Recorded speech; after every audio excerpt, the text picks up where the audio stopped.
Mestre dos Magos, o professor Jabe Lima apresenta o Pitágoras no plano cartesiano. Bom, pessoal, meu nome é Serginho, mais conhecido como Mestre dos Magos. Queria dizer para vocês, tá, nessa primeira aula que a gente está tendo aqui, uma aula virtual, eu não estou em contato com vocês direto, né? Que eu preciso de alguns elementos de vocês que vocês tiveram lá no primeiro ano e no segundo ano, para que eu possa abordar essa parte da geometria analítica, não é? Então, distância entre pontos. Lembram o que significa uma coordenada de um ponto dentro do plano? Pois é, isso nós vamos usar agora. E sabe como é que se calcula a área de um triângulo? Base vezes altura, dividido por 2. Também a gente vai utilizar isso. Lembra de Pitágoras?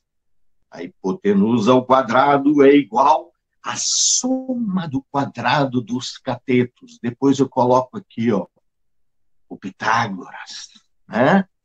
E depois, desse lado daqui, eu boto a distância entre dois pontos para vocês se lembrarem um pouco lá do primeiro ano de vocês, que vocês tiveram alguns comigo, não é? Oi, mestre dos magos, o que a gente vai aprender hoje? É geometria analítica? Você tem que lembrar o que aprendeu no passado e, a partir daí, aprender novos conteúdos. Preciso lembrar Pitágoras e o plano cartesiano. Bom, pessoal, esse método que eu uso, né?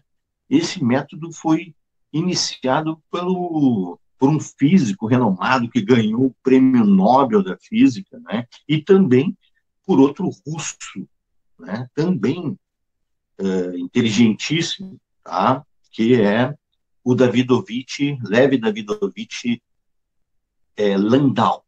Tá? E o norte-americano, esse físico renomado também, Richard Feynman. Tá? O que ele dizia? Ele tem um roteiro recursivo, né? Onde ele inicia com uma ideia que, para o Landau, é chamado de uma hipótese fraca, né? Ou seja, tu pega coisas que tu já viu no teu passado, né? E no caso de vocês, no passado escolar de vocês, né? Pega essas coisas que vocês realmente aprenderam e a gente faz um conteúdo novo. Então, o que eu vou pegar de vocês? Lá do primeiro ano e do nono ano, o sistema cartesiano, né? Como é que se acha um ponto dentro do plano? As coordenadas, né? Como é que eu caracterizo o ponto dentro do plano, né? Qual é o endereço dele dentro do plano? Né? Ele tem um endereço. Precisa sempre ser uma letra maiúscula do alfabeto, seguida de parênteses, separado por vírgula. O primeiro elemento, esse aqui, ó, é o X. E o segundo elemento é o Y dentro do plano.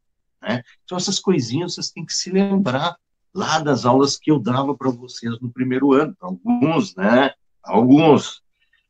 E a gente vai descobrir qual é a distância entre esses dois pontos utilizando o Teorema de Pitágoras. Lembra do Teorema de Pitágoras?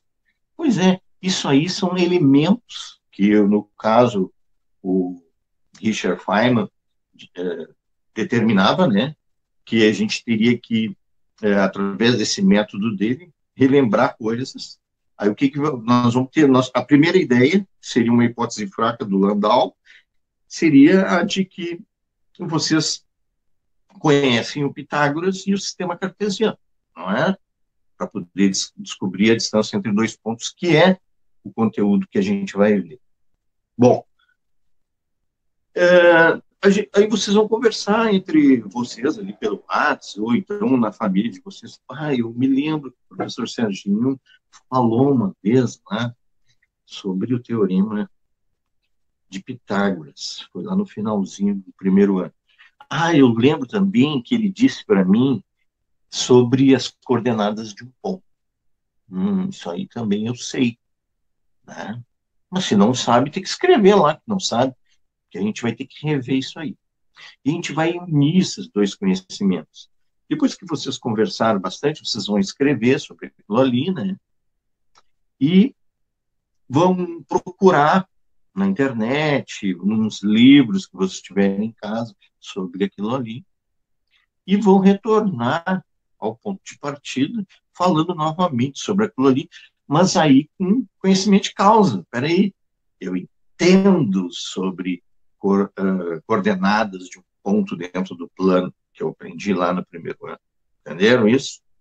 Ah, eu entendo sobre Pitágoras, que a hipotenusa ao quadrado é igual à soma do quadrado dos catetos. Eu sabendo esses dois elementos, eu consigo determinar a distância entre dois pontos quaisquer, tá?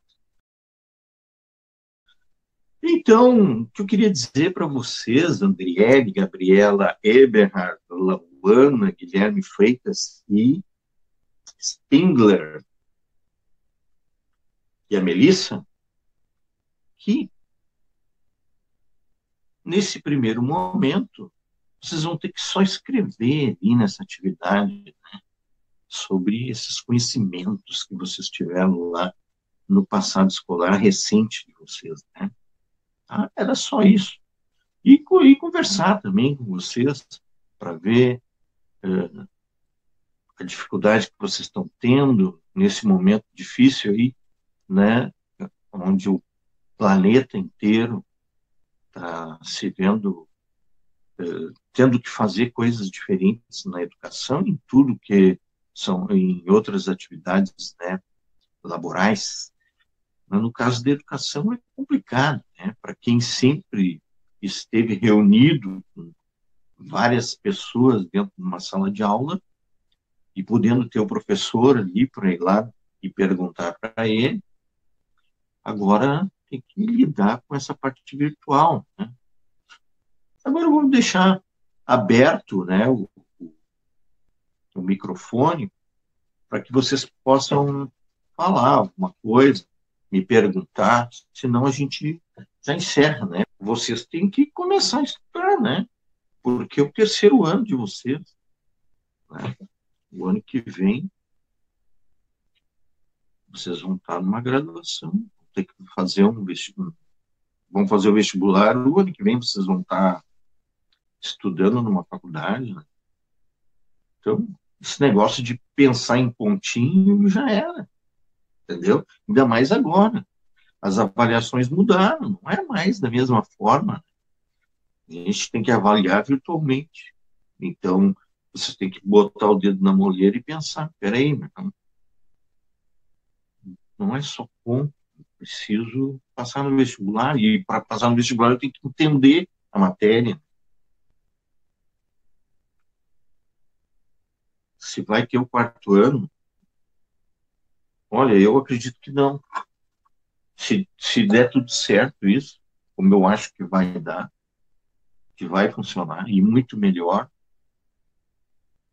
100 vezes melhor. Porque essa aula que eu estou dando aqui, se eu tivesse em sala de aula, né, claro que hoje é um bate-papo, só falei alguma coisa rápida ali, mas essa aula, se eu tivesse dado uma aula hoje direitinho, né, com todo o conteúdo, que ia dar no máximo 10, 15 minutos de aula, né, enquanto que lá na aula presencial eu demoraria 1 hora para dar aula, porque tem que pedir, fica quieto, professor, não sei o que, eu preciso sair, tá, sai. E aí o outro grita, aqui não, estou dando a minha aula, eu vou dar e terminar, pronto. Aí vocês ficam perguntando aí, né? Eu consigo gravar dar uns 10 minutos, 15 minutos de aula, isso. Vocês podem rever ela indefinidamente, ela vai ficar eterna lá, eu vou morrer, vocês vão morrer. E os filhos de vocês vão morrer, e a minha aula vai continuar para o resto da vida lá, virtualmente, lá numa nuvem.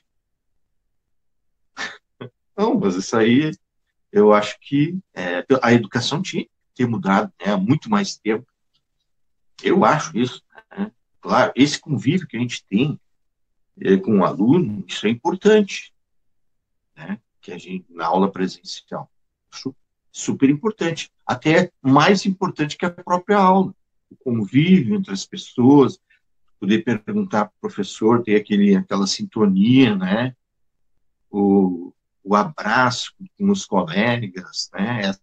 Isso aí faz parte da escola. Isso eu acho que era o mais importante, né? O recreio, sinceramente, hoje, eu acho que o recreio era a coisa mais importante de toda a escola. Se a gente conseguisse aliar, né, fazer uma educação híbrida, onde tu tivesse a parte tecnológica, né, onde tu pudesse gravar as tuas aulas e os alunos poderem assistir várias vezes quando quisesse, né, através do mouse, ele pode percorrer a linha do tempo e tu, não entendi isso aqui, eu entendi, mas eu vou lá para frente, né? Tem essa opção de não ficar ouvindo tudo. E quantas vezes tu quiser, né? E já a aula não. Cheguei dentro da sala de aula, dei a minha aula, vou embora, nunca mais. Quem não viu aquela aula nunca mais vai ver. Então tem certas coisas que são boas da educação remota, da educação à distância, desse ensino virtual. Eu acho que ele não acaba depois, mesmo depois desse distanciamento social. Eu acho que não, essa educação ela não vai terminar, eu acho que vai melhorar. O recreio tinha que ser muito mais extenso, ou mudar a forma, né? Aqui para nós, eu penso assim, que terminava o recreio, parece que todo mundo ia, né, para a sala de aula, assim, nem queria mais voltar para a sala, queria continuar ali conversando com os amigos. Essa é a parte mais importante que eu enxergo agora. Isso aí, tem que estudar, né? Não tem que se preocupar com ponto, pessoal. Tem que se preocupar em aprender, aproveitem. Eu vou dar todo o conteúdo, por mais que vocês achem que não, eu vou dar todo o conteúdo, tá? A gente vai começar com a parte de geometria analítica, depois a gente vai ver a parte de matemática financeira, depois a parte, né, das análise combinatória, né, os jogos de azar, depois a gente vai trabalhar com os números complexos, e eu vou conseguir ver todo o conteúdo, com certeza, e dos outros anos também. Só vai depender de vocês quererem aprender, né? Porque o professor vai estar aqui, eu vou fazer 1000 aulas se tiver que fazer. Para mim, eu gosto de fazer isso. Depois vocês vão ver essa aula editada, vocês vão rir bastante, porque eu edito, coloco uns memes aí, fica bem bacana. E depois eu coloco o link lá para vocês assistirem no Classroom, lá na sala de aula virtual. Tá? As besteiras eu tiro, que eu falei, né? Tranquilo? Ou outras eu deixo, para ficar engraçado, né?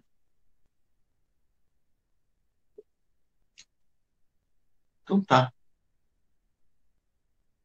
Tchau.